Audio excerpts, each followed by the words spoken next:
of Mental Health in the Division of Behavioral Health. So I will kick it off to you, Rosie. Thank you so much. Great. Thank you, Rachel.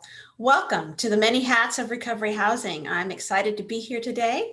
As Rachel said, I am Rosie Anderson Harper with the Division of Behavioral Health, and I'm the Director of Recovery Services. And I just want to spend just a minute to talk about the importance of recovery housing, where we've been and where we're headed. So recovery housing, it's a vital service to treatment and recovery support services. Recovery housing provides that living environment free from alcohol and illicit drug use with a focus on peer support, assistance with obtaining substance use disorder services, employment, and other recovery services and supports. So individuals in early recovery are often forced to return to problematic living situations, which undermines and threatens their investment in their recovery. And research shows that recovery housing works. Recovery residences provide that safe, healthy, community-based alternatives for facilitating recovery at all stages of the recovery process. So recovery housing can be used for people who are newly abstinent, in recovery from their substance use disorders and need a supportive living environment, or people participating in or completing treatment who need supportive, affordable housing. It can be for people who are returning to the community following a period of incarceration. And it can be used for people who are homeless or unstably housed and need a recovery-focused environment with peer support. And again, research shows that residents of recovery housing do better. They have decreased substance use, they have decreased incarceration rates, they have increased income, they have increased family and social relationships, they have improved psychological and emotional well-being. So it's clearly established in the research literature that this works. So we in Missouri have been doing recovery housing for some time. It started with our access to recovery sites in the early 2000s, but really over the past 5 years, we've seen many changes in recovery housing, just in terms of the availability and the quality. And I give credit to the Missouri Coalition of Recovery Support Providers. They have been instrumental in creating a system for assuring quality recovery housing. They are Missouri's affiliate for the National Alliance for Recovery Residences. So they have really developed the former access to recovery providers into a very strong coalition. They have advocated and obtained for state funding for recovery support services, including recovery housing. They created the Missouri standards and helped the NAR and worked with NAR on that partnership for accrediting our recovery housing, really showing that every house that's NAR accredited meets that minimum standard of care. They've implemented best practice policies and procedures. They've accredited recovery housing and assisted in those recovery housing providers becoming medication-assisted treatment friendly.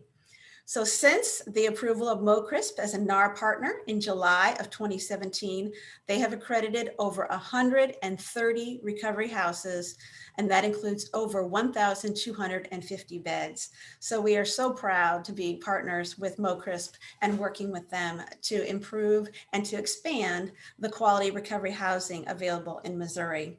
We do consider NAR accreditation the gold standard and appreciate MOCRISP's partnership in this national movement.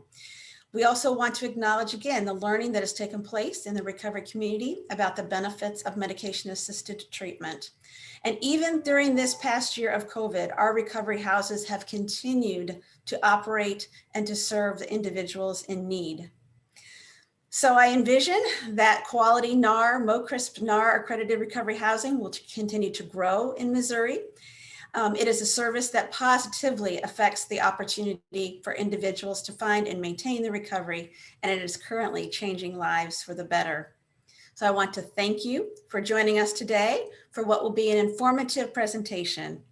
We have put together an excellent panel of presenters that are doing that frontline work of creating safe and peer supported recovery housing. I know you will enjoy hearing from Adriatic, Marcia, Bobby Joe, Nancy, and Dan, and I want to thank them for their willingness to share their expertise today.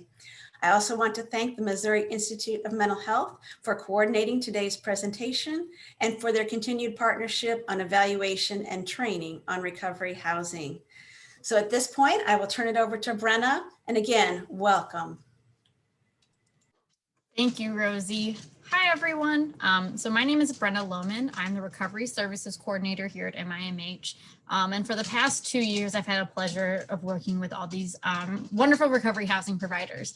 And so today, I'm excited for them to share all of the wonderful work that they've been doing. I'm going to introduce them very quickly, and then they're going to do a quick presentation about their organization.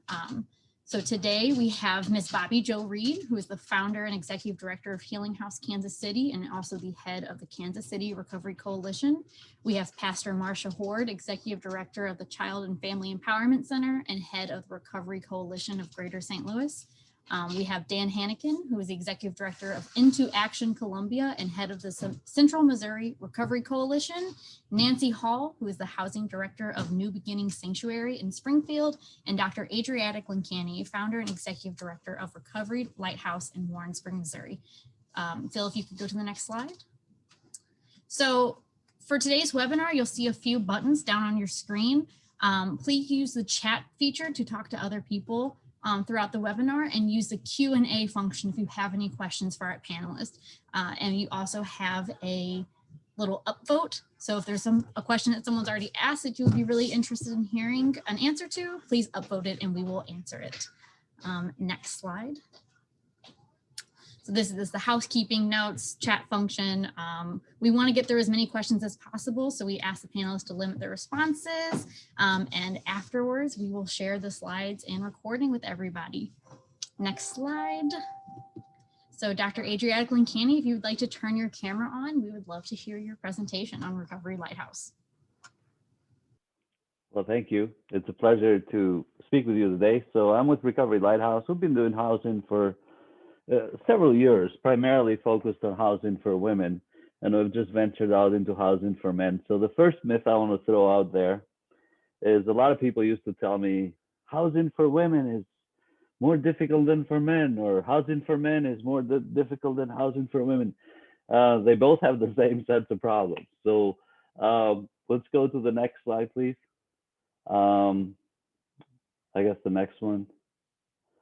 So I listed, some partnerships for success that help us, and I gave a list of actual agencies. You may have similar agencies in your community, so I'm not going to go and read the slides for you. But the reason I listed some agencies is because they provide different types of support, and they help us meet the needs of clients, from food to clothing to utilities to treatment referrals to medical and dental referrals, especially dental. Like, we've worked a lot with Katie Trail. A lot of people really struggle.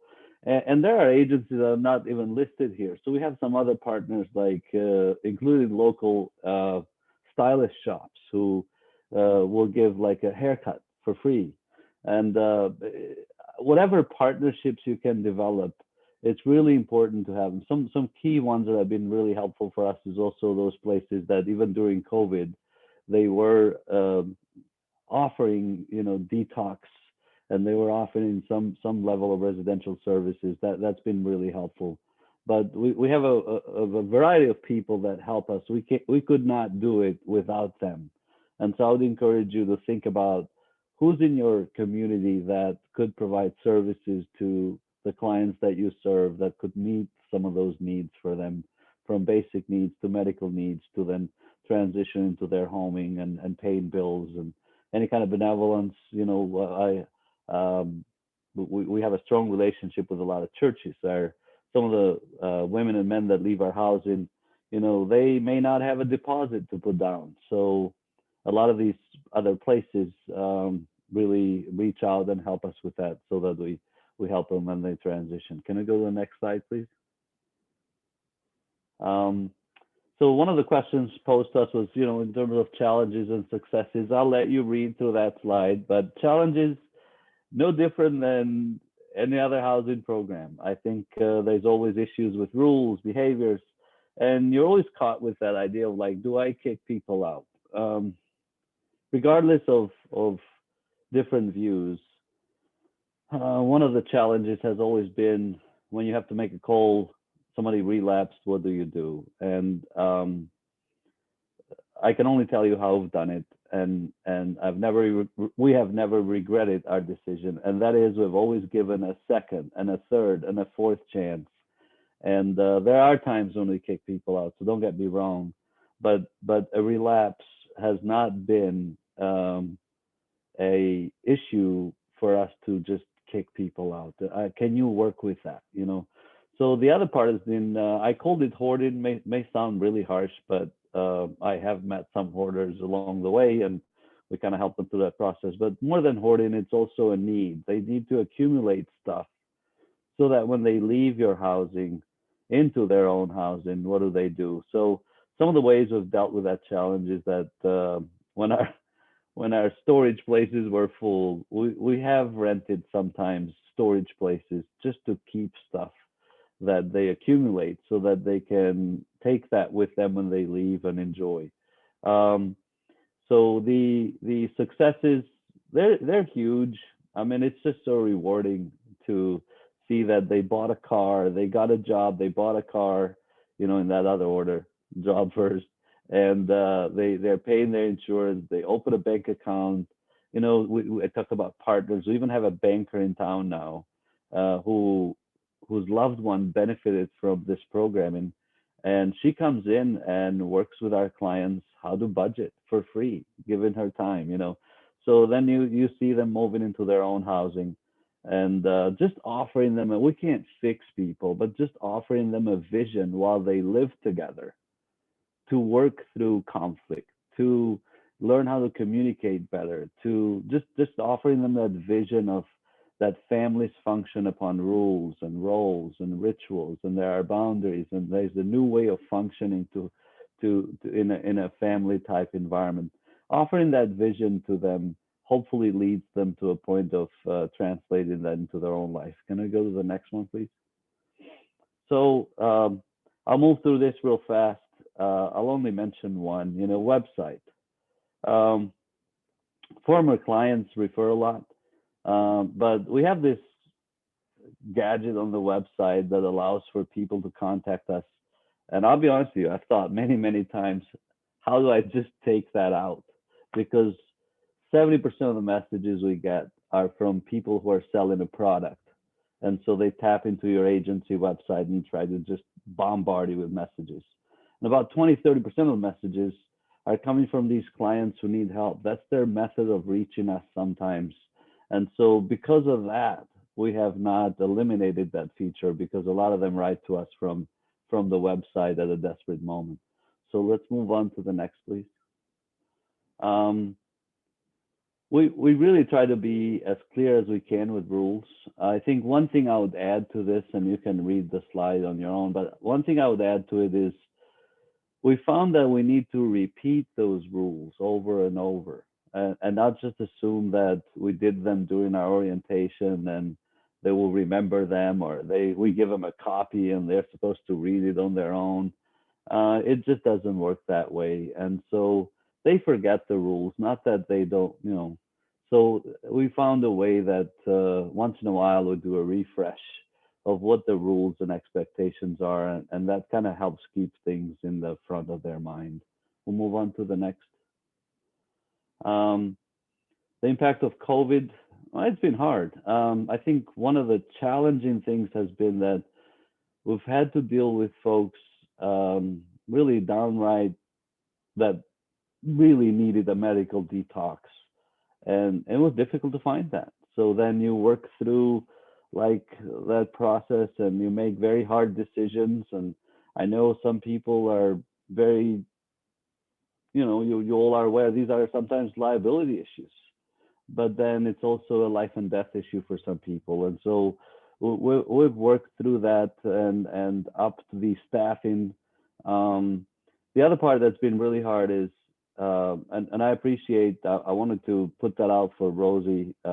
We appreciated your support, and even now, but the one you gave during COVID, when we had to come up with places just for quarantine sometimes, when we didn't know much about this virus and how it was spread. So having to pay extra fees extra cost, to be able to have a place just for quarantine for clients was challenging too. But we're learning as we go and just trying to keep up with CDC procedures. So we'll move on to the next, please.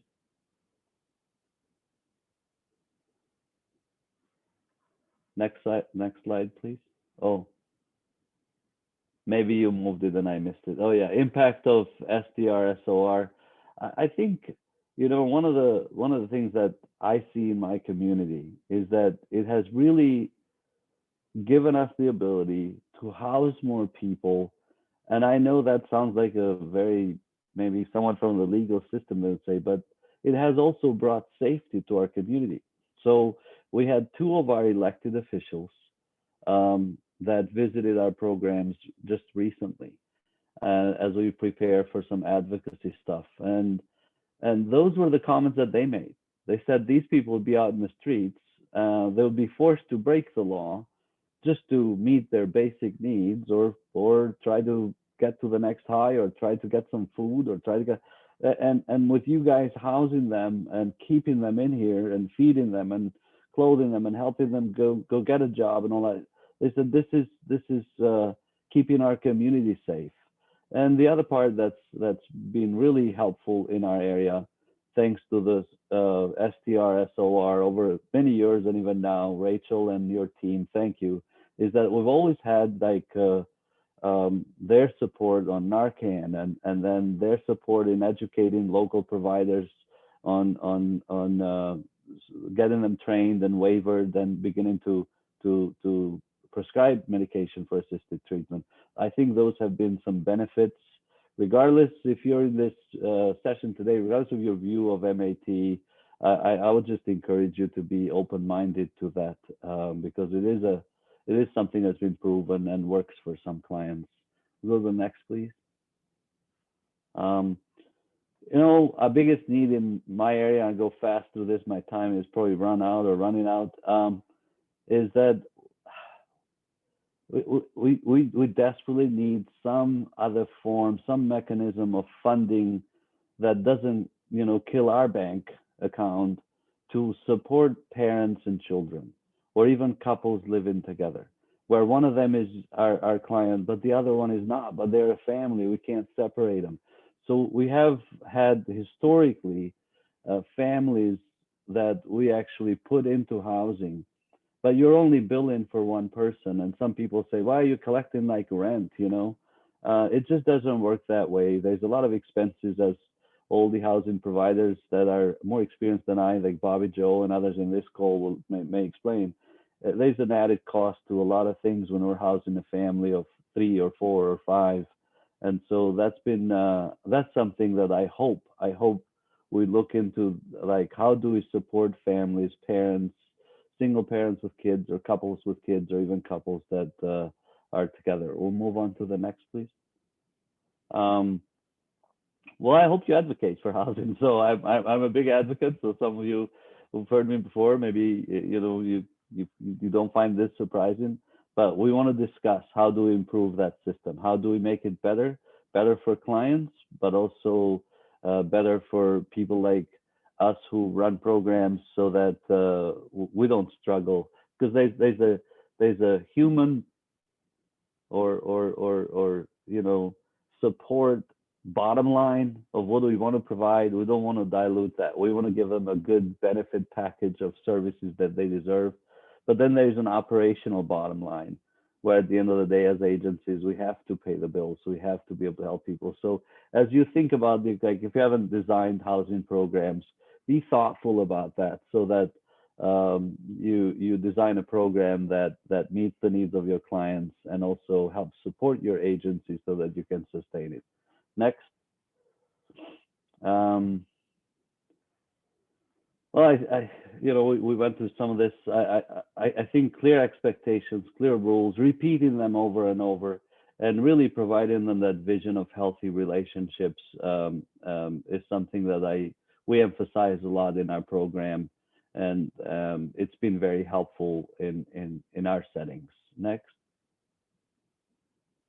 That was it. Thank you. Thank you so much, Dr. Lankani. Pastor Marcia, could you get your camera on and talk a little bit about your organization?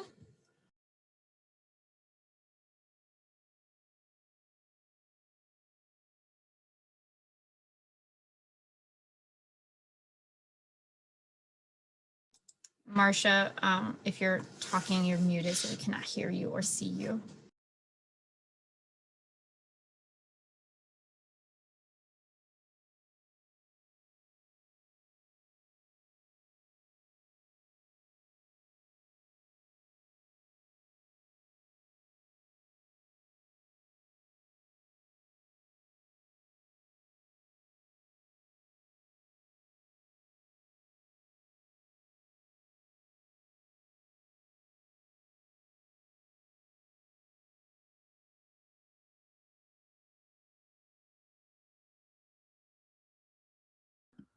All right, we'll move on to the next speaker while Marcia's trying to get her sound to work.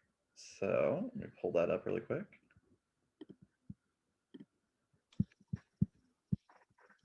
All right, we'll move on to Bobby Joe. Bobby Joe, are you ready? I'm ready. Hi, everybody. Bobby Joe here from Healing House at Kansas City. And I think that we'll go to the next slide there. Thanks for having me today. Recovery housing is my life, so I don't ever have a hard time talking about it. I started Healing House. We will be 20 years this November is when I bought my first home.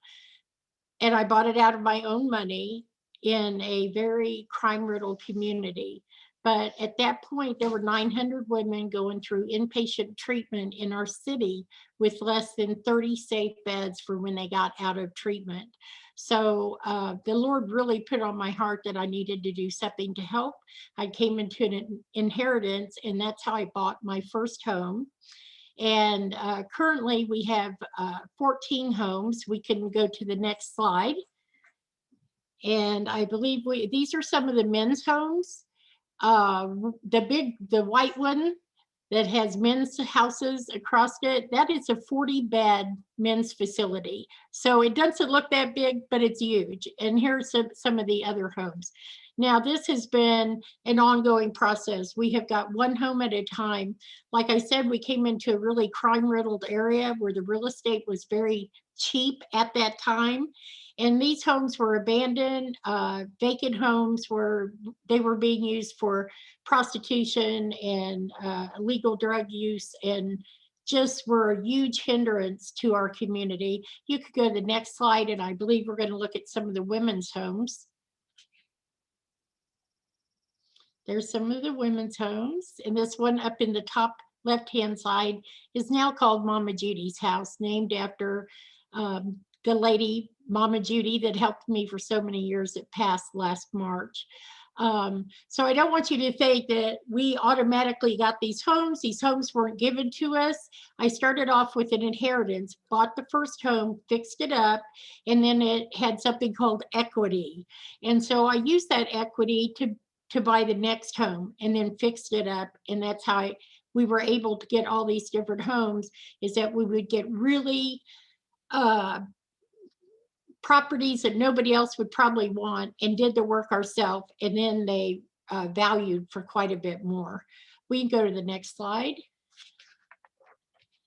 Okay, so people always ask me what's the most important thing about recovery housing, and my quote is always and will be that your life no longer belongs to you. Recovery housing is a full-time thing. I live and breathe recovery housing. It's became my world. And so I don't have a lot of distractions. I'm a single woman, never been married. I don't have a big family I have to take care of, anything like that. So I'm able to devote my time to the recovery housing and the recovery support services. So we have partnering organizations here, and you'll feel your way through this. Of course, we partner with the Department of Mental Health, SOAR, the Recovery Coalition, our local Kansas City Recovery Coalition. There's 40 different agencies working in our area together. That includes treatment centers, hospitals, detoxes, and people doing recovery housing and recovery support. So here's a few of the folks we partner with. Funding, Department of Mental Health has been with the Recovery Support Service funding has been huge for us. Also, we partner with Jackson County Combat, and that is a local tax for prevention from addiction and crime. So we fit right into that category, which we are able to write a grant every year to get some of those funding sources. We also write many other grants. Here we have listed, we also have an employer program where folks are able to get jobs. We generally run about 95% of our folks are employed with full-time employment within 2 months of getting here. So here's some of the partners that we work with to employ our folks. And we can go to the next. Okay, challenges. So just not COVID challenges. I want to talk about challenges in general.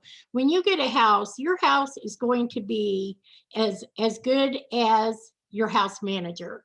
If you don't have a capable house manager in there that is just sold out and wants to focus on it, wants to do the work, be passionate about it, that is really the key to the success of your recovery home. We call them house moms or house dads. Every one of our homes has a person that oversees the day-to-day going on at the houses. And this is a key person. And you might have to go through a couple till you find the one that's correct for your program. Now I'll go into a little bit of the COVID challenges. So we're very blessed to have we're one of the recovery community centers. We're the only one in Kansas City. And so we would meet on a daily basis for daily programming, 8 hours of programming per day minimally. Trauma-informed care counselors there, education specialists there, employment specialists, and resource. So we're open every single day. And so with COVID, we had to, of course, quit meeting in big numbers. Everybody has had to continue to wear their mask. We put a lot of safety issues in. So you come in through the door, you sanitize your hands, you sign in for the day, then you go wash your hands. And then you can go in. We take your temperature before you go into the group setting. Some of the things, it was difficult coming from a big functioning organization when we were having groups up to 250 people at any given time to go down to meet the criteria for the COVID restrictions. This is all of us in this picture up here. We were all geared up for the Chiefs and we were doing the tomahawk chalk thing there. And then here's before COVID when we're all circled up. We're coming up on 20 years. We've served over 10,000 participants, and we have 41 staff members. 38 of those people are peers. They're people that have came through our program and now choose to work here. Our success rate is phenomenal. I want to attribute that though to us working as a family and the peer presence, people that have been through this and they get it, they understand. The folks that are coming through, we understand exactly what they're going through. And so we can encourage one another and lift one another up through the different phases we go through in our recovery journey. We do training here all the time. All our staff are CPR trained, also mental health first aid trained, also trauma-informed care, and then all are certified peer specialist training as well. I think we could go to the next step. Another thing is we opened up, this last year, we've opened up a fitness center that is free to the public, and also our participants can go down and work out. That's been a key element with the COVID, that people need stuff to do. And we found creative ways to continue doing the support services in the groups that we do. Of course, we've adapted Zoom in many of our programming, very much of our programming in our community meetings. So housing expectations, of course, we don't allow drugs or alcohol on any of our property. When I started, I had 2 rules: don't drink and drug, and don't bring boys home.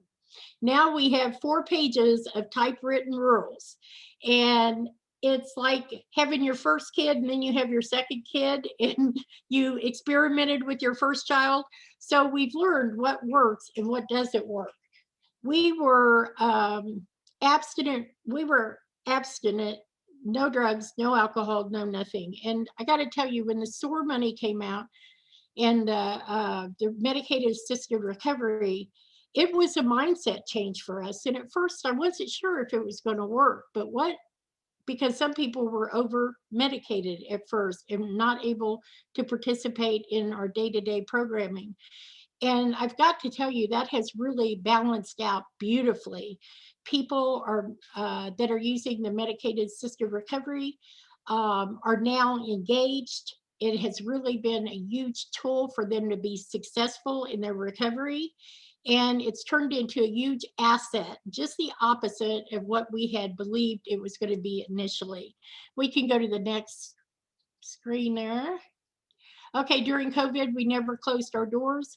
Matter of fact, we closed the gym down, put beds in there, and made it a triage center to make sure that we were going to have continue to have safe environments in our homes.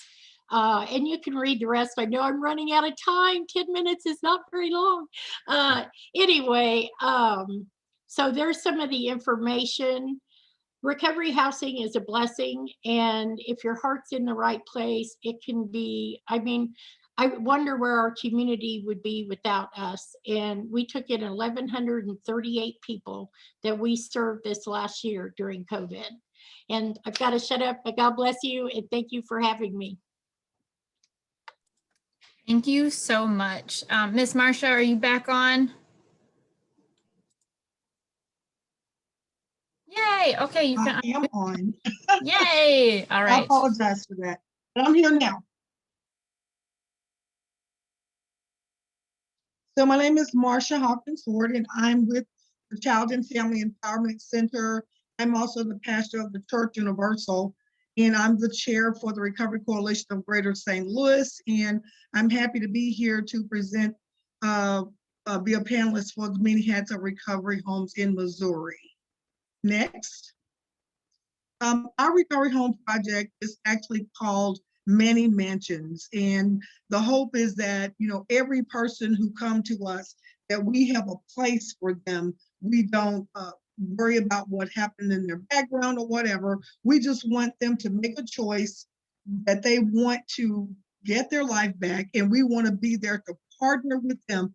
That doesn't mean we make all the choices. We're partnering with them to provide them with a good place to heal and stabilize and go on with their future. So we provide supported, facilitated housing to as many people as possible.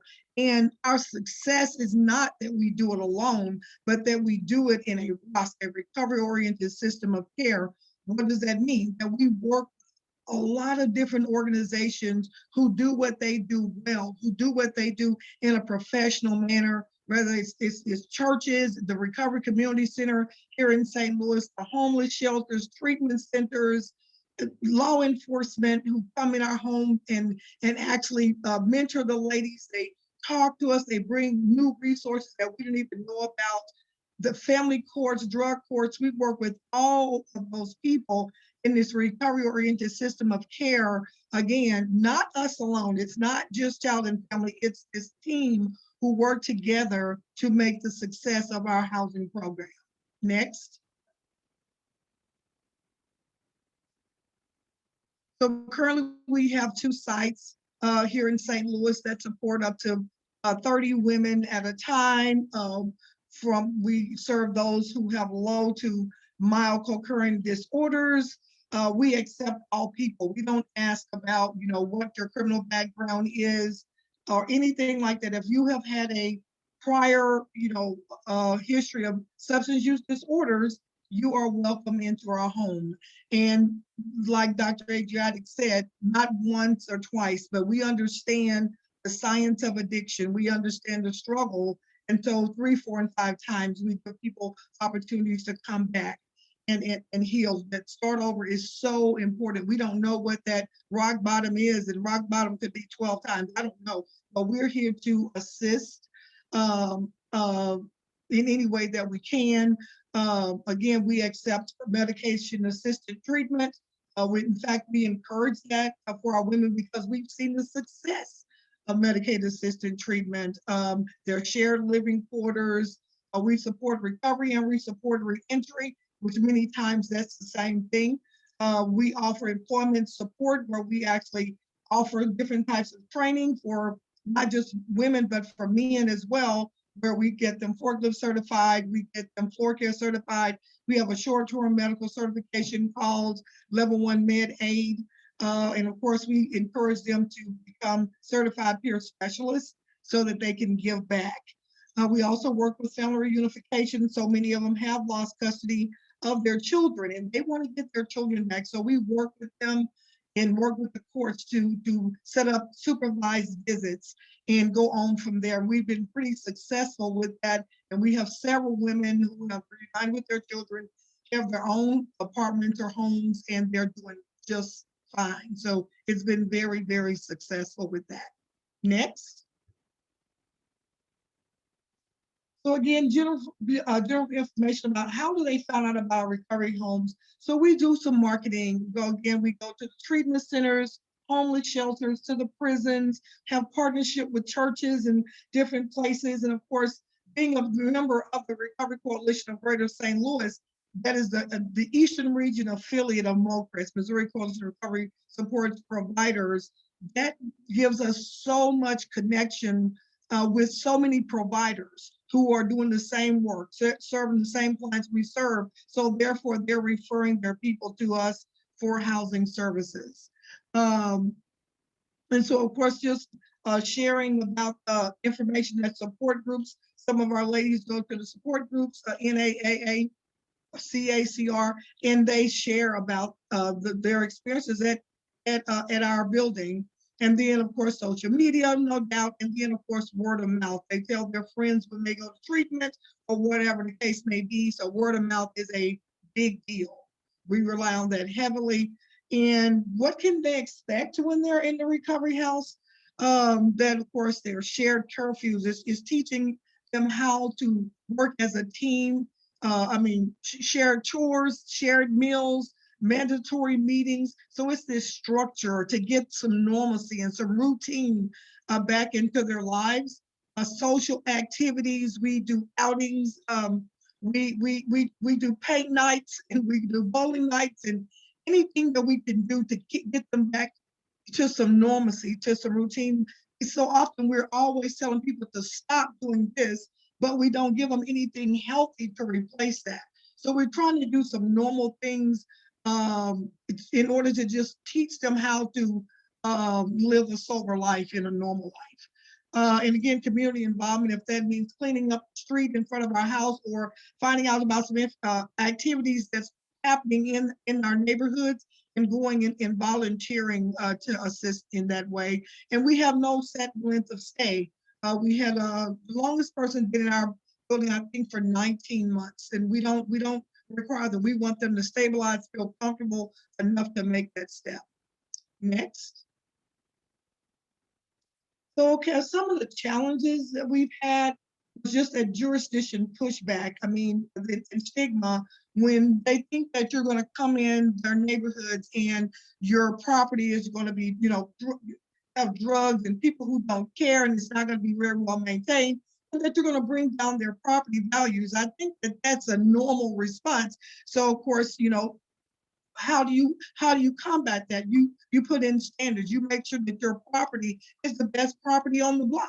You make sure your yard is always maintained. You help the neighbors with their yards, whatever it takes to make sure that you get this buy-in. But again, initially, we had some serious pushback with the city hall when we started putting in recovery houses, and again, the lack of quality, because we were trying to find just like a lack of other quality providers was an issue before. Hiring qualified staff, people who understood how to work with people in recovery. That was an issue. And managing their medication, again, that means getting the right doses, getting them to take their medicines as prescribed on a regular basis. So again, a lot of trial and error where medicated assisted treatment is concerned. Then just the overall lack of education on the part of the staff, on the part of Marsha. I was very ignorant about a lot of things when we first started this, but I had a lot of passion. I wanted to do it. I knew that it was a great need for recovery housing. And again, we focus right now on women, strictly on women, a very, very great need, very personal to me from a family standpoint. So I really wanted to just give back. And again, on the flip of that, the abuse and the compliance with medicated assisted treatment, many of them had, been used to controlling their own medicine. And some people, again, they would sell them, they would take more than they were supposed to. So that was the whole issue. And then again, just the prescribing, getting the right dosing, it was very, very a challenge initially. But the success has been the collaboration with the treatment centers, keeping that open communication, increase government support so that we can help fund these programs, help them make sure that they got great housing, and again, putting the NARC stamp and getting those standards up where they need to be. That was key. I love the fact that funding is attached to standards. That is the best thing that could have happened. And so I greatly appreciate that. Again, we get long-term recovery and stability, we get increased employment and income and all of that. So next.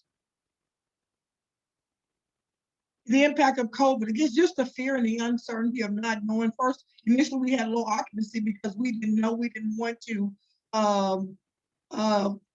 put our other tenants in jeopardy. So we had low occupancy, trying to get the guidelines in place, bed shortages, essential travel, all that was just a lot where the women are concerned. They had some depression, anxiety, some of them relapsed, some of them had overdoses and isolation, things of that nature. Next. And again, we accept all people. We plan to open up our first home for women and children next month. And we're working with her to try to get some more properties for in the inner city of St. Louis. Next. And again, the impact of SOAR, it's been the funding to be able to offer more housing in a longer term. The improved standards, the increased providers, the collaboration with treatment centers and DOC, the support and the acceptance of medicated assisted treatment. It's been a great impact, and just overall improved lifestyle, self-care, and stable employment. Next.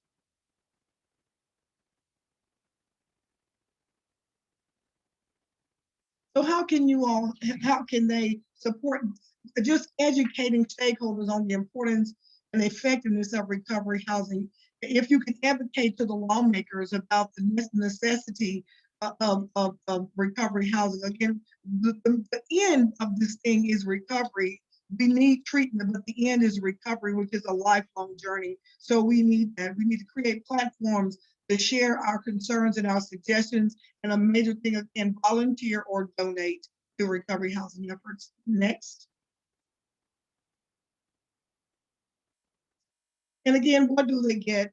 They can expect attentiveness and encouragement. We're going to protect their dignity. We're going to recognize every step, every small step. It's so important. We're going to provide structure and consistency, collaborate with the key providers, because they know they need to. They're trying to get their children back. They're trying to walk down parole or probation, trying to get through treatment. We're going to collaborate with them. We're going to provide food and clothing, linkages to other resources, and giving them a voice and a choice is so important, that they have the loudest voice in their recovery. And we make sure that they have that. We're there to support that, and then give them opportunities to serve and give back. Next. Thank you all. Thank you, Pastor Marcia. Okay, Nancy, if you could turn your camera and microphone on, we would love to hear about New Beginning Sanctuary. Hi, can you all hear me and see me?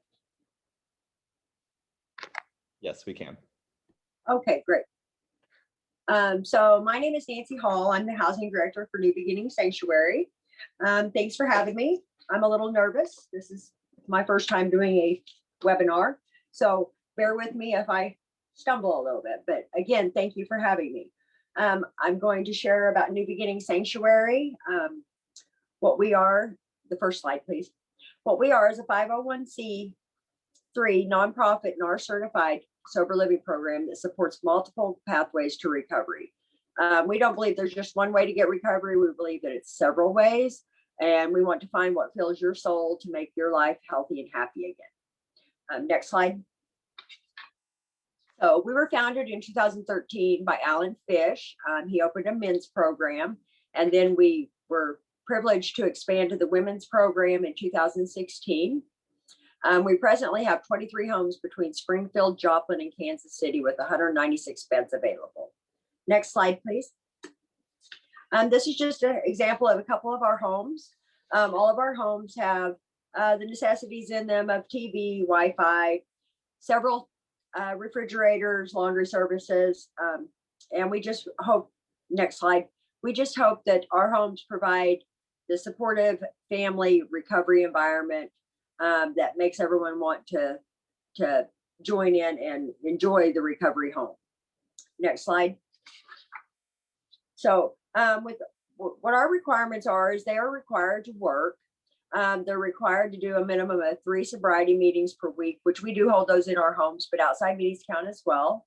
An outside religious service or all recovery meeting if they're doing the secular path with us. And then we have a weekly business meeting to make sure our homes are running smoothly. Next slide. Our clients are encouraged to do pro-social activities and family activities such as bonfires. We cook together, we clean together. We've joined with Springfield Recovery Community Center so that we can have pro-social activities available for everybody at a reasonable cost. We believe everybody needs to learn how to have fun while in recovery. I mean, because again, I heard earlier, we're always told what we can't do. So we have provided lots of options with Better Life and Recovery and Springfield Recovery Community Center to give them options of learning to have sober fun. We provide holiday events up here. We do laser tag. We go bowling. We do float trips. Next slide, please. And again, of course, we have the zero tolerance of alcohol and drugs, violence, intimidation, or stealing. When someone has a relapse and they realize it right off, they come to us. We definitely encourage them to go get in detox and then come back to us. We work well with them because we don't want them to feel like that's their last opportunity of successful recovery. Some people's stories does have relapse in it, and we want them to know that we don't give up on them. We also in place curfews and responsibilities within the home as such, doing chores. Next slide. In each one of our homes, we have a manager and an assistant manager that has been raised up through the program that leads the others by experience and shares their hope and guidance with them.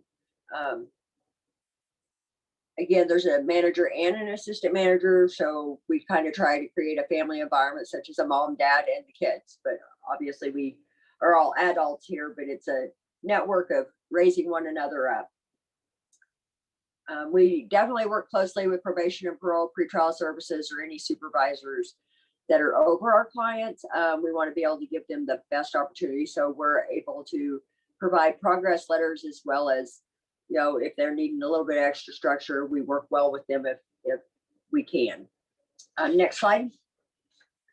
To give back to our community, we have organized where we do neighborhood cleanups.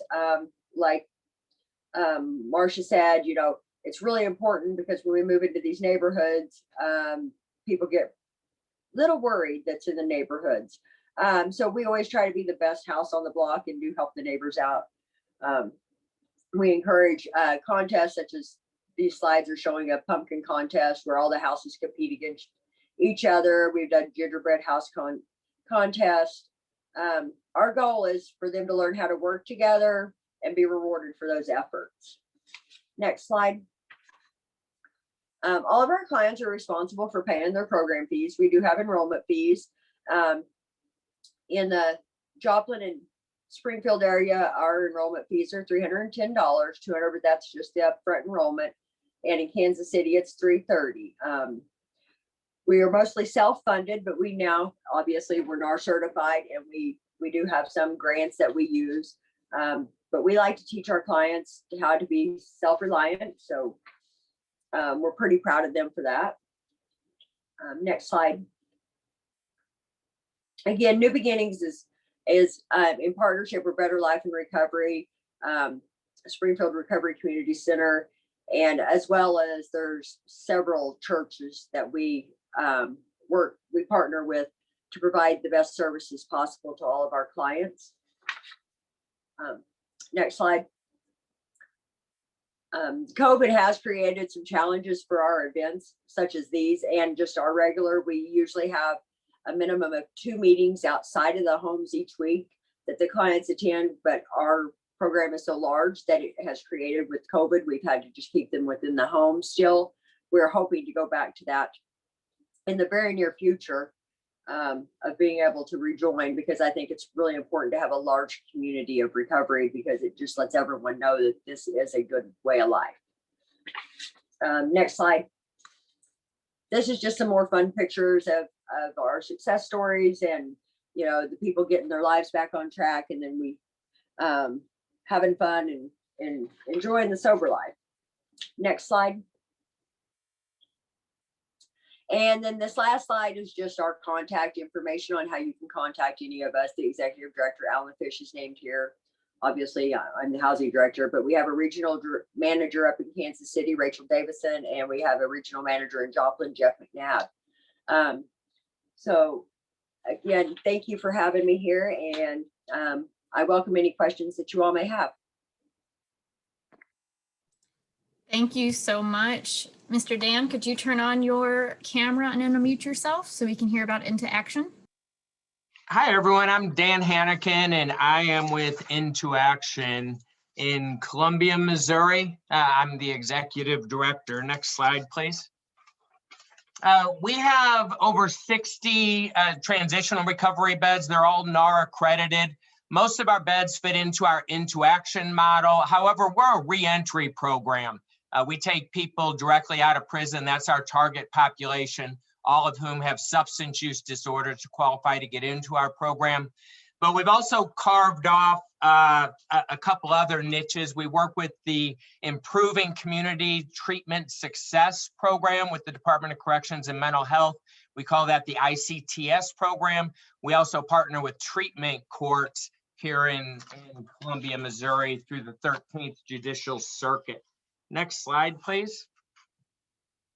These are pictures of some of our houses. We absolutely believe that recovery housing and recovery itself takes place in the context of community. So consistent with the social model, we help these individuals transition in the community. When we're talking about collaboration, all of our collaboration takes place through the ROC. The ROC stands for the Reentry Opportunity Center, and all of our partners work through the ROC because that also allows everybody else in the community who's recently been released from jail or prison to also access the partnerships that we've developed at Into Action. Next slide, please. We had our grand opening a little over a year ago. We had over 200 people in attendance. Next slide, please. We collaborate with a lot of governmental, private, and public agencies. Next slide. as well as a lot of churches. Here we have a treatment court judge that spoke at our grand opening. Next slide. Ann Presythe with the Department of Corrections, Ken Chapman. Next slide, please. Veterans United is one of the corporate sponsors that we have here in Columbia. Next slide, please. I had mentioned the social model, and I think it's really important to talk about that a little bit more. Next slide. All of the houses that you've seen earlier are located on the same 4 acres here in Columbia, Missouri. We additionally have apartments on that property. So all of the people that participate in our recovery housing, they all live next to each other. So we have people that will be released from prison today coming to our program, and they will be living next door to somebody that was released 3 years ago, living in one of our apartments, and everything in between. Next slide, please. Another thing when we're talking about the social model, again, I'll repeat myself, recovery takes place in the context of community. So we're very intentional, next slide, please. Very intentional about giving our residents a lot of opportunities to learn how to live life in the community. We don't think recovery takes place in an office or in an institution or on the other side of a desk with a counselor, although those things can be beneficial at times. But we utilize certified peer specialists as all of our housing managers, and then we also have staff that have really bought into the social model. Next slide, please. We do a lot of different things with our residents. We encourage them to get out of their box. People who never thought they would enjoy float trips, enjoy float trips. People who never thought they would enjoy football games, enjoy football games, and so on. Next slide.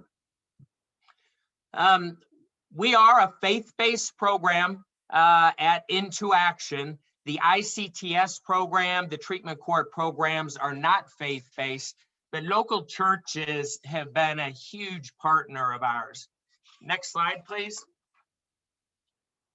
When I think about some of the challenges of recovery housing, the not in my backyard is one of the biggest challenges. We've been fortunate that we've been able to buy houses and apartments that are all adjoining. That minimizes the neighbors that we have to deal with. What we have found, though, is all of our residents are aware of our good neighbor policies. We will rake leaves for neighbors, we'll shovel snow for neighbors, we'll help them carry in their groceries and such. Next slide, please. And one more slide. When I'm thinking about some of the challenges and opportunities with COVID, one thing's for sure, when COVID hit, the needs of our clients did not diminish at all. If anything, those needs went up. We went into high gear when everybody else shut their doors and quarantined.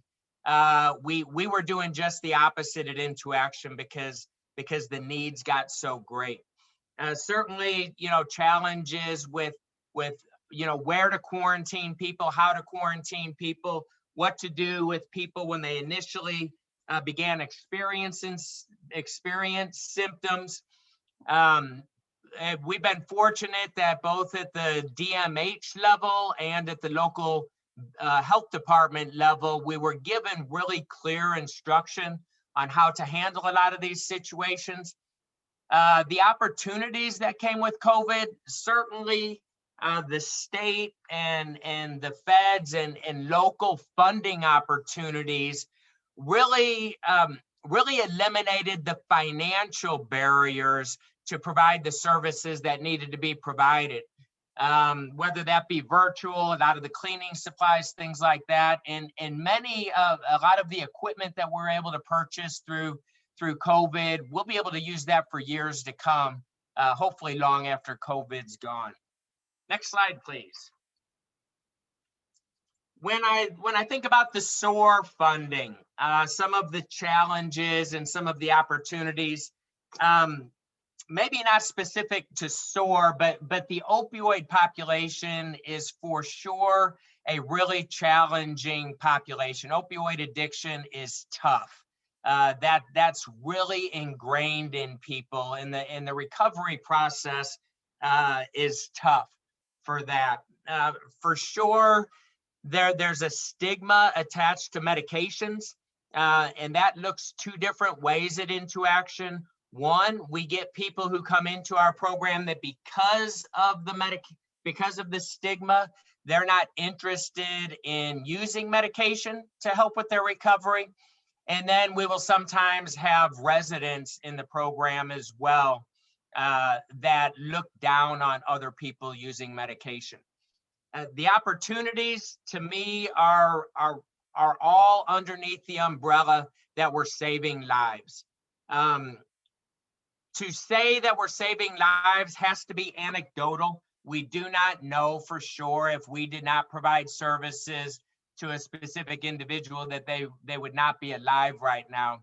But anecdotally, I can tell you we have served numerous people that have overdosed and been brought back to life on Narcan numerous times. And to see those people get recovery and to see them successful in their recovery and their transition back into the community is just a huge blessing. Next slide, please.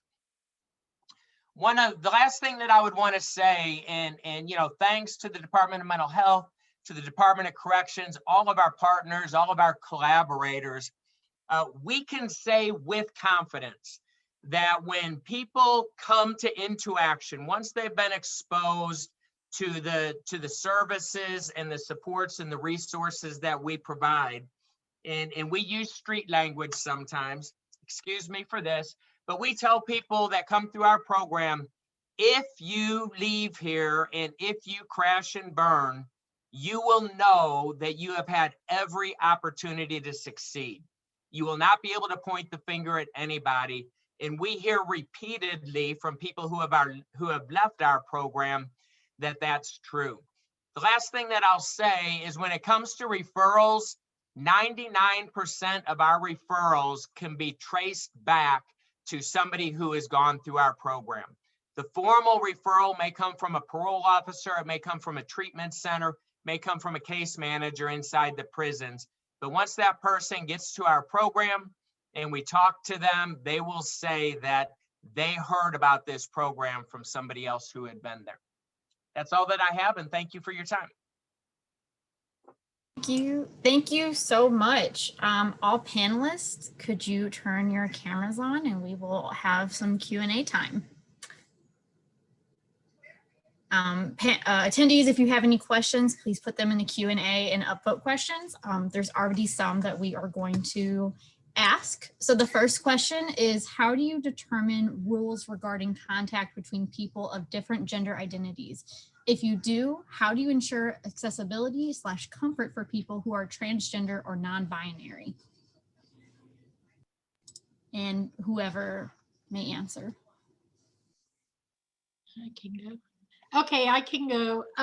So we have a lot of men and a lot of women here.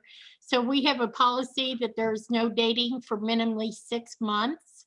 And so, and we don't play with that either. So we take it very seriously because 6 months is even a stretch, but at least that gives them an ideal of at least that amount of time.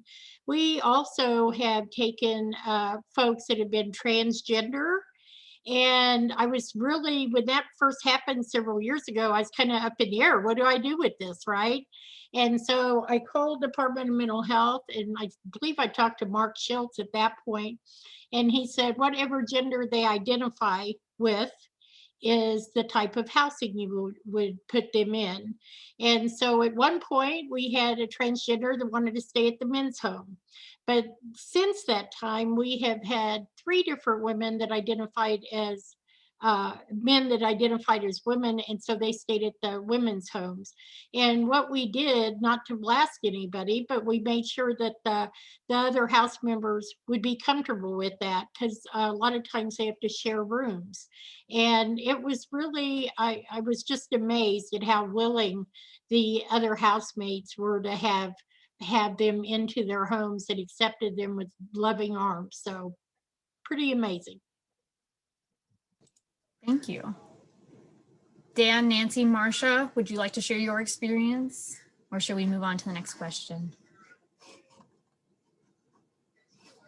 Okay. Oh, Adrian. Sorry, I was typing answers. So It is okay. We'll move on to the next question. So one question was, how have you all prioritized anti-racism and racial equity in your home's culture and policies? I'll take that a little bit. So I think I could speak for my agency, but I also want to address from the perspective of MOCRISP.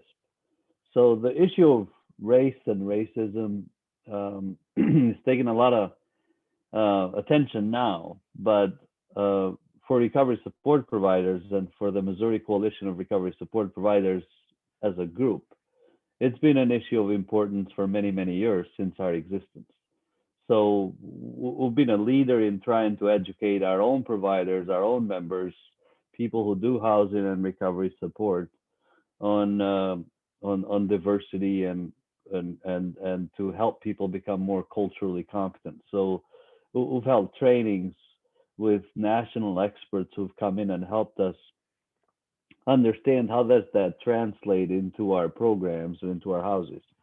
So I'll end my comment about that with this. It's really an important topic that needs to, for all of us, to provide the space for that to happen, for that discussion to happen among clients, because they also struggle with that, between staffing and clients, because the two dynamics are present, among staff themselves, and also I think it can go further outside of that system, but allowing the space for communication to take place, be it on gender, be it on sexual identity, be it on race, be it on all other identifiers as well that, you know, are important, that we respect these minorities and underserved populations and discriminated against populations. So I think, last comment, you guys, by the way, Bobby Joe, Dan, I didn't get the memo that I could do pictures and show off my housing.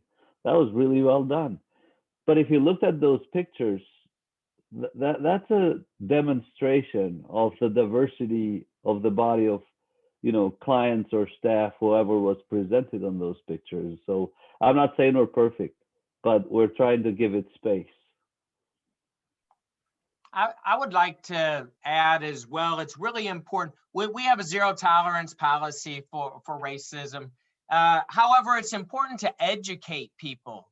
There's a lot of speech, there's a lot of nonverbal communication that takes place that's racist, and oftentimes people just need to be educated as to what's appropriate and what's inappropriate. Thank you for that. So yes, again, in our buildings, the most important thing, as Adrienne, again, Dan was saying, is that we have to continue to educate and demonstrate.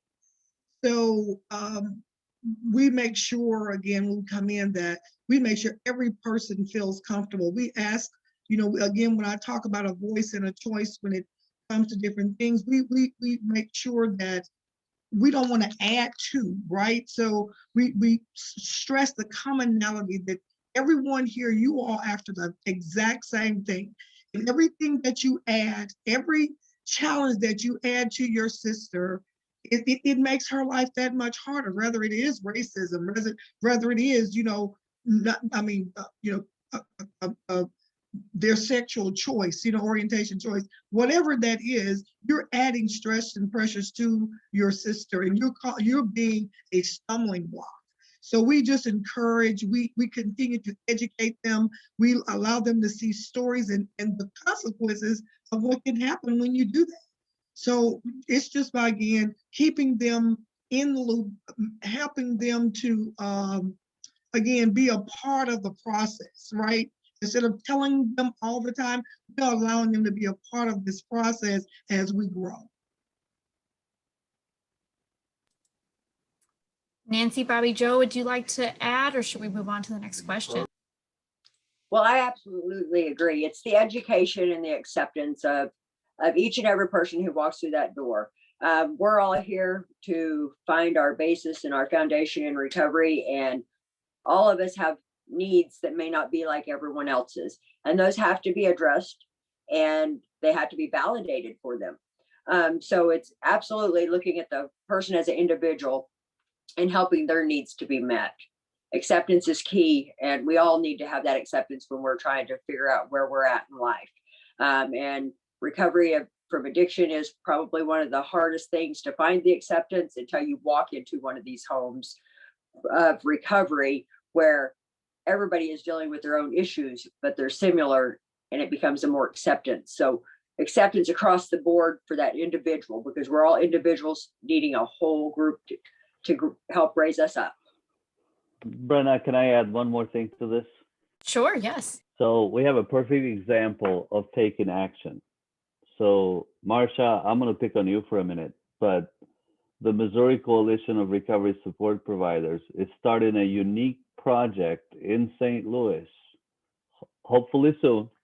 But we have proposed a project to where we help individuals from the Black and Brown communities who go through our programming to then be trained to become CPSs into the system, so that they can then go out there and run recovery houses, provide services.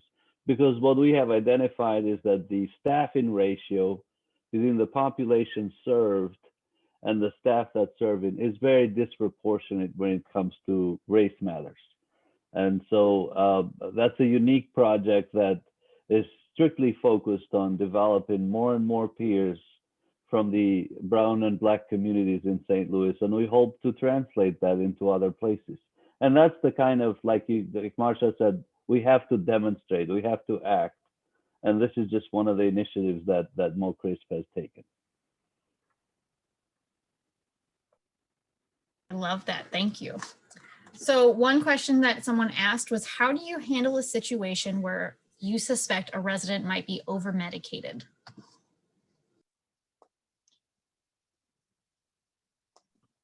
I'll jump in real quick. When we suspect that someone's over-medicated, I go back to the straight policy of we're not medical providers.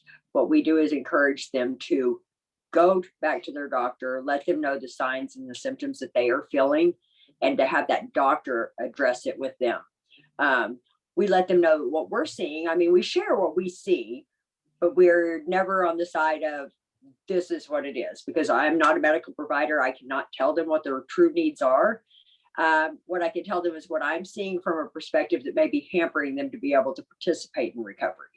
And I share that with anyone with any kind of medication, whether it's controlled substances, the MAT, or if it's just generalized mental health meds, because all of them are going to affect what they can absorb within a home.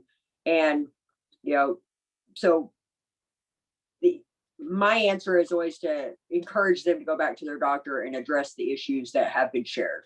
I even offer if they would like me to speak to their medical provider, you know, but it's on their terms, not mine. I would say the same thing. We have observation forms, and if somebody's over medicated, we call them in privately and talk one-on-one. We write an observation report, and it states what we're seeing, and then it also tells about the conversation that we had with them and what conclusion we came to. And a lot of times we'll tell them, you need to let your doctor know that clearly the medication is off whack. And we're the same way. If they want us to talk to the doctor for them or with them, we will do that. But we always, you know, I've learned a long time ago, something didn't happen. If it did, it didn't happen unless it was on paper. And that also gives us the advantage to follow all the way through with that, the care of each client, and to make sure we're following up. Okay, what did your doctor say? And then we make another observation report. And that's part of the continuum of care for that individual. We want to make sure that we're following through and making sure they talk to their doctor about it. And it can be, if somebody's over medicated, it can be a real stumbling block for the other folks in the organization. When we first started doing medicated assisted recovery, clearly some of the people were totally, they were nodding out. And then you have two flavors, right? You have your people that are total abstinent, no drugs, no alcohol, and then they see, and so that was a stereotype we really had to break down, and it's leveled out now. Thank God it's leveled out. But so it can be a hindrance if they're medicated like that and nodding out, because that triggers the other people in the program. And so we don't take that lightly when that starts happening. I know it can happen kind of when they first start taking it, but if we see that it continues on, then that's something we're going to address. Two additions that I agree, Bobby Joe. When people first go on medications, we can expect to see some reactions to that. Secondly, one of the things that we'll do if we believe somebody's over medicated is just check their prescriptions. You know, look in their bottle and try to verify as much as we can that they're taking the medication the way it's prescribed. Right. Right. I'm just going to throw a different spin. I'm sorry. Go ahead, Marsha, please. Also, so in our recovery house, we don't allow the residents to have prescription medicines on their persons. So again, you know, so we make sure that there's no abuse or misuse in that manner. But we, again, if they have that prescription, and then even they self-administer, we just lock them up and they get them once a day. So if again, of course, that we find that they're you know, taking all 3 Suboxones at one time or whatever the case may be, Yeah. you know, that's on purpose abuse. But then again, if the doses is too much, you know, that they just, the doctor has prescribed too much, again, that's what we do. We become partners in that situation, and we offer, again, like Bobby Joe again said, we sit down, we ask them, would you like for us to, you know, talk to the doctor with you? But we really encourage them to advocate for themselves, to speak that for themselves, and once they are comfortable enough to do that, of course, we are not a part of that, but just again, making sure that we communicate with their physicians and support them through that process. Yeah, I totally agree with them. I typed my answer earlier on the Q&A, same thing, not repeating. I just want to add one more nuance to it. I kind of like it goes with, I guess, cultural diversity, worldview, all of that stuff. And that just comes from our many years of observing different providers and also among our own staff. If you have people in your company, in your agency that do not believe in medication, I hope that you provide some space to discuss that at your agency. Because we have also heard of stories how, oh, I think they're over medicated. We don't believe in medication. Let's just take that all out. You're going to kill people that way. And so please think about that. Do not play doctor, do not play God is what sometimes I tell people. I don't mean to offend anybody, but I am of the school that God provided us doctors and physicians and teachers and everything else. So like the group said, you know, just if it's a true concern, address it in the appropriate manner with the experts. But if it's something that has to do with your personal beliefs or beliefs of a staff in your program, it's really important that that be discussed in your program, and there's assistance out there that that's available to help you learn more about that. I appreciate that. Thank you, Adriatic. One question is, how will/can Medicaid expansion increase availability for agencies to access more funding? You know, I can take that one, Brenna. I think we need to make it very clear that Medicaid does not pay for housing. All of the recovery housing funds are coming from general revenue or from grant funding. And so Medicaid is very clear that they do not pay for housing. So Medicaid expansion will help those treatment providers who are providing treatment services. Again, recovery support services are also not Medicaid funded. You know, if specific agencies move money around because they can serve more individuals with Medicaid, there might be a few extra dollars there for housing, but I just want to make it clear that Medicaid does not directly pay for housing. Thank you, Rosie. So I think we have time for one more. Anonymous attendee asked, can you speak more about your secular track? So many people in recovery are not religious, and I'm assuming they're saying there's not a lot of religious options. I know there's been a couple typed answers, but if anyone else would like to elaborate, please. Hi, Bobby Joe. I run a faith-based organization, but I do want to say that everybody is welcome. You don't have to be a person of faith. You don't have to be a Christian. You don't have to be a Catholic. None of that matters to us. We're going to meet people exactly where they're at.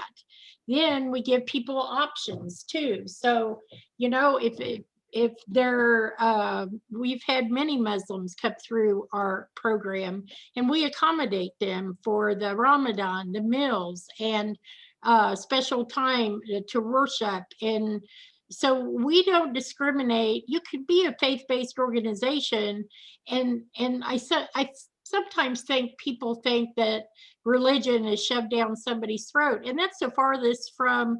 That's just a part of the recovery journey. The recovery journey is so much more than that, but it's great to have that option for people that need something else other than just, you know, the 12 steps or the, you know, I was a big AA person for years, and that was what helped me to stay sober. But then faith became a component, and I think it could be a great tool for many people, but we certainly don't force religion down people's throat, and we just create a loving environment for people to be able to thrive in their own way. So I'll just say that. I'm the heathen among the mix. I run a community-based agency. It's not a faith-based agency. But I just want to echo what Bobby Joe said, that faith becomes a component of a lot of people. I've been a counselor for many, many years, and that comes in counseling rooms, that comes into, you know, discussions at AA, NA, everywhere. So I think even though I run a community-based agency, we do have a component for spirituality for those who ask and choose that route. So I think just providing a menu to people and respecting their diversity and their needs, and developing an individualized plan, and not trying to. And I've been around Bobby Joe for many years. She has never hit me with the Bible. So. So I would like to say, this is Marcia. So we do run a sort of semi-faith-based organization. And so we operate on a faith choice, right? And of course, the most important thing is information. So going in, it's required that we let anyone coming into our programs know what the expectation is, no matter what it is. If it's a chore or a meeting, they know going in so that they can make that choice, right? And so, of course, people make those, sign on the line. And of course, once they get there, they give this pushback. But again, we don't just say, oh, you have to serve how we serve. And so our big deal is that our service is based on our faith. We're not trying to make them adhere to our faith, but we want them to see our faith through our service. So that's the big deal, that what we do, we're going to serve you with compassion.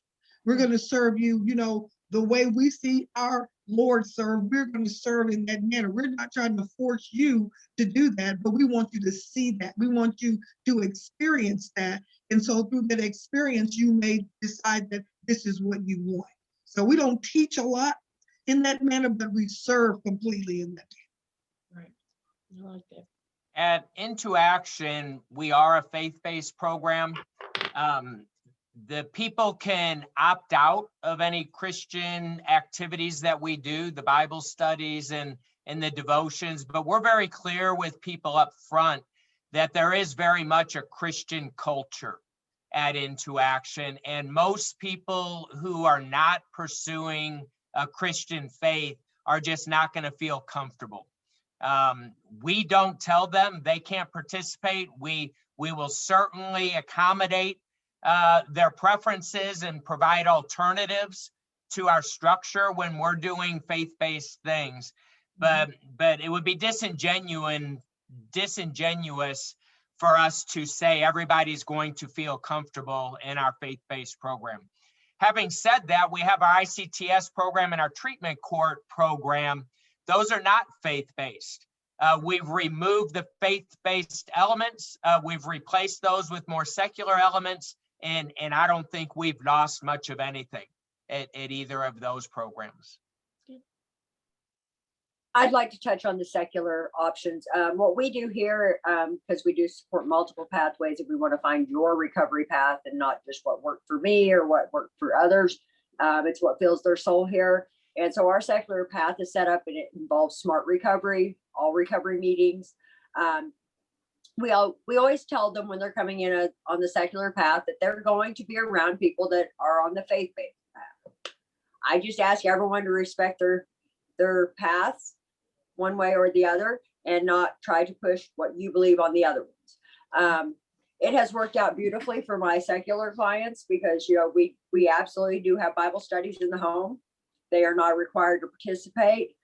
If they choose to, they can. We also have ICTS clients, and they are not required to attend the religious services, but a lot of them do choose to, but it is absolutely up to them. We're not here to really designate what's going to fill your soul. I was part of AA, I've been part of NA, I've been part of the Smart Recovery, I've been on the faith-based. I believe some of us need all of that in combination to make a successful recovery. And then you stick with what works for you best. The pro-social activities, I believe, is of vital importance to recovery because we have to learn to do things actively besides just sit and be in meetings. So those pro-social activities are also considered activities that count towards their requirements during the week if they participate in those. Anything that's positive that they're doing that's bettering their life and making a healthy balance, secular, biblical, religious, however it works.